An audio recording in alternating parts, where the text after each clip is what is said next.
Hey guys, if you struggle with tight shoulders, if you have difficulty reaching your arms overhead, difficulty bringing your arms together, or difficulty bringing your hands behind your back like this and fully interlacing your hands with your arms straight, I'm going to show you some modifications that you can use in this video to make sure that you're doing the poses safely, to help increase your shoulder flexibility over time, to make sure that we're not causing stiffness or achiness in your neck as you're doing this, and it's just going to make it a lot more of an enjoyable experience. So watch this video. I'm going to show you some modifications, and then at the end, I'm also going to give you some of my top strategies for increasing shoulder flexibility as well as a workout that you can use.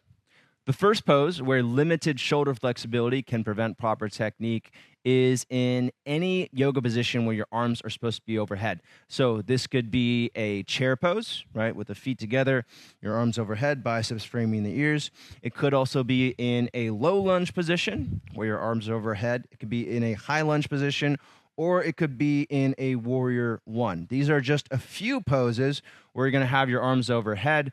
And here's two things that we want to avoid in those positions. The same concept applies to all of these different yoga poses. The first thing we want to avoid is reaching your arms overhead in a way that causes your shoulders to come up near your ears like this. If you can't get your arms overhead while keeping your shoulders somewhat relaxed and somewhat neutral, then this is the first step, okay? So this is the first step that you need to use a modification. The second sign that you need to use a modification is if you arch your back. So if you look at my spine here from the side, if when lifting my arms overhead, when they start going higher and higher, I need to arch my back in order to get my arms straight up, that's a sign that there is limited shoulder mobility. So as you're doing this, instead, you want to try to keep your chest facing straight forward.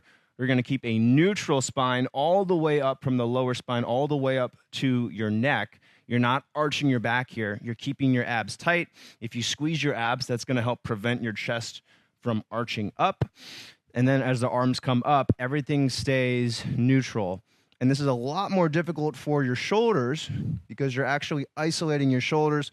This is a significant amount of work for me to really squeeze my abs and keep my shoulders where I want them to without arching my back. But that's what I want to aim for when I'm lifting my arms overhead. Now, the first way to modify this, if you're struggling with that, again, if you notice that your back starts to arch as you lift up, or your shoulders come way up near your ears as you're lifting your arms up, a really easy modification for this is to do goalpost arms. So instead of lifting your arms straight up, we're going to bring the elbows down to shoulder level, and you're going to work on squeezing your elbows back. So you're actually engaging the muscles between your shoulder blades, squeezing the elbows back, actively opening your chest, and you'll feel your pecs stretch as well as you do this. And then from here, we can work on pressing the fingertips up while keeping the shoulder blades squeezed back. And now we have a much more active version of arms overhead. So we're getting a much better stretch. We're working on building strength in the upper back, which is going to help to correct that imbalance that results in that lack of shoulder mobility. So that's a really good modification to use that you don't need any equipment for. Next pose I want to show you here is a standing side bend. And really quick, guys, if you like these shorts, you can get 20% savings on Chubbies using the link in the description below. They have workout shorts. They have some really fun swimsuits, some really comfortable casual shorts. I'm going to be wearing these all summer long. Cool brand to work with. Again, 20%. Link in the description.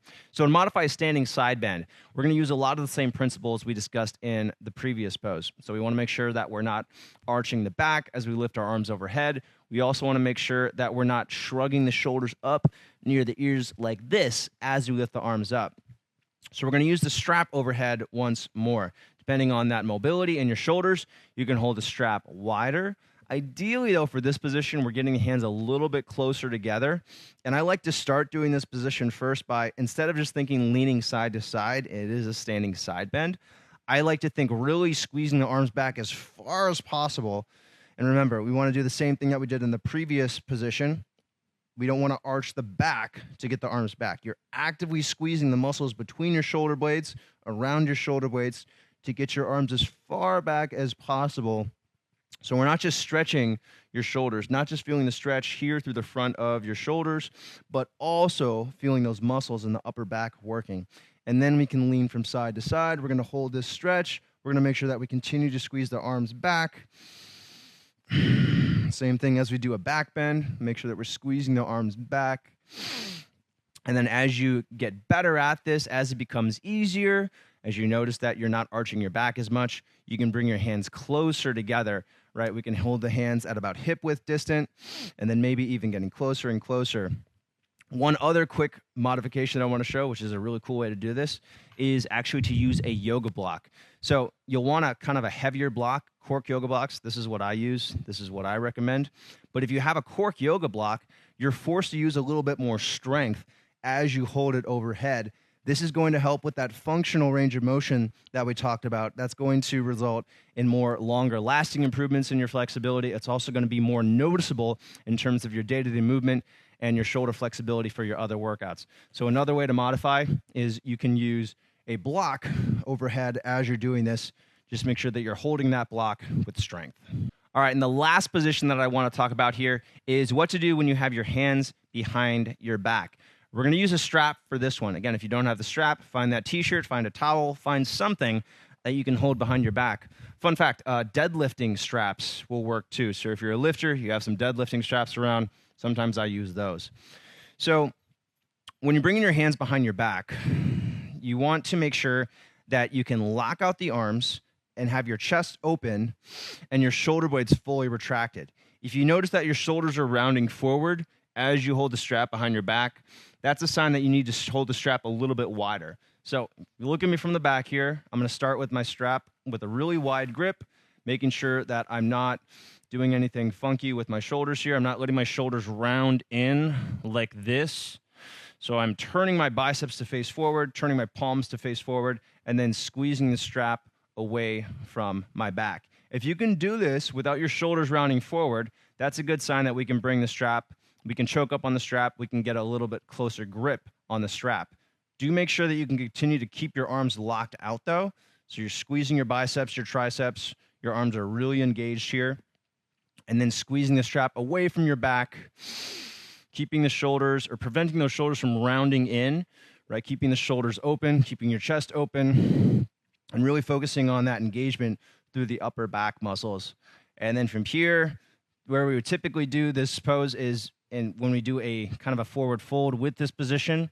So the same thing applies as we go deeper and deeper into this. You want to make sure that you continue to keep the shoulders open.